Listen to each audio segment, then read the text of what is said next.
आयुर्वेद यानी जीवन का विज्ञान। भारत में पारंपरिक दवाओं का प्रयोग जमाने से होता आया है। हमारी रसोई से निकला हल्दी वाला दूध हो, आंवला हो, अदरक हो, लहसुन हो, च्यवनप्राश हो, यहाँ तक कि हमारा टूथपेस्ट हो, ये योगा से हमारे दिन की शुरुआत हो, सभी में आयुर्वेद है।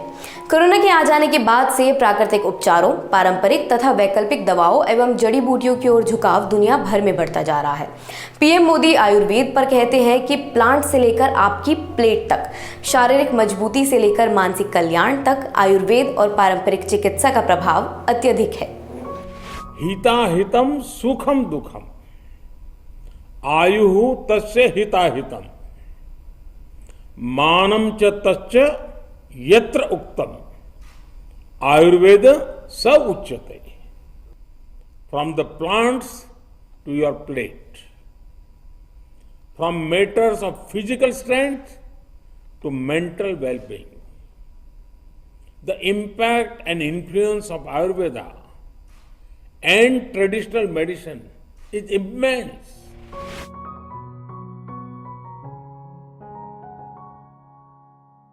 कोरोना का सीधा लिंक हमारी इम्यूनिटी से होता है। जहां अदरक मौसमी संक्रमण से बचाता है, वहीं गिलोय, तुलसी और गुड़ से इम्यूनिटी मजबूत होती है। यही आयुर्वेद और घरेलू चीजें भी कोरोना से जारी लड़ाई में जीत का मंत्र साबित हो रही हैं। अब अगर कोरोना के विरुद्ध बनाई दवाइयों के बारे में बात करें तो आयुष मंत्रालय द्वारा कई जड़ी बूटियों को मिलाकर बनाई गई आयुष 64 दवा को इस महामारी के समय में विशेषज्ञों ने उम्मीद की एक किरण बताया है। अलग अलग जड़ी बूटियों से बनी इस दवाई में कोरोना वायरस के खिलाफ लड़ने, शरीर की प्रतिरोधक क्षमता बढ़ाने और बुखार उतारने के गुण हैं।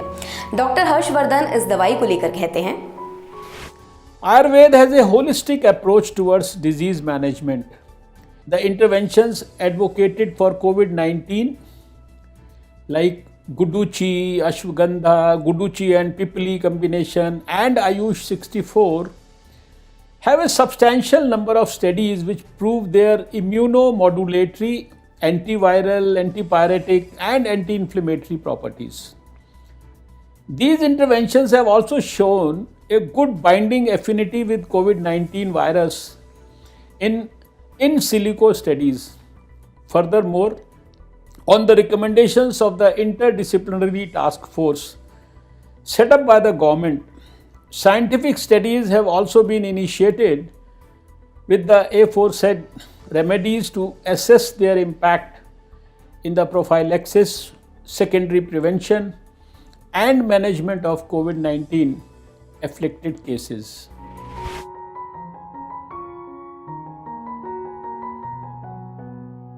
जड़ी बूटी और खान पान के अलावा शारीरिक और मानसिक स्वास्थ्य की अगर हम बात करें तो आयुर्वेद एक समग्र विज्ञान है जो हमारे मन, शरीर, आत्मा, इंद्रियों और उनके कामकाज के बीच सामंजस्य बनाता है।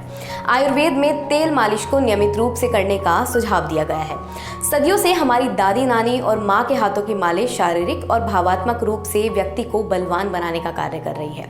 आयुर्वेद के मुताबिक बाला, अश्वगंधा और चंदन जैसे विभिन्न हर्बल तेलों के साथ नियमित रूप से मालिश करने से शरीर के अंदर हैप्पी हार्मोन्स जैसे सेरोटोनिन और डोपामाइन का उत्पादन बढ़ता है।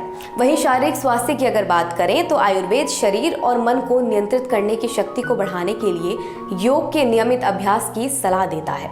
योग एक आत्म सुखदायक तकनीक है जो तनाव की प्रतिक्रिया को नियंत्रित करता है।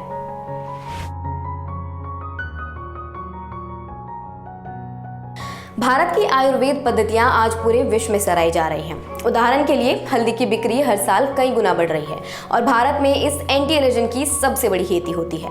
और इंटरनेशनल ट्रेड सेंटर की 2019 की रिपोर्ट के अनुसार भारत इसका सबसे बड़ा निर्यातक है। इसके अलावा आयुर्वेद की लोकप्रियता का अंदाजा इस बात से लगाया जा सकता है कि 2017 में वैश्विक आयुर्वेदिक बाजार का मूल्य 4.57 अरब डॉलर था और 2026 तक इसके 14.62 अरब डॉलर होने का अनुमान है। आयुर्वेद भारत की एक विरासत है।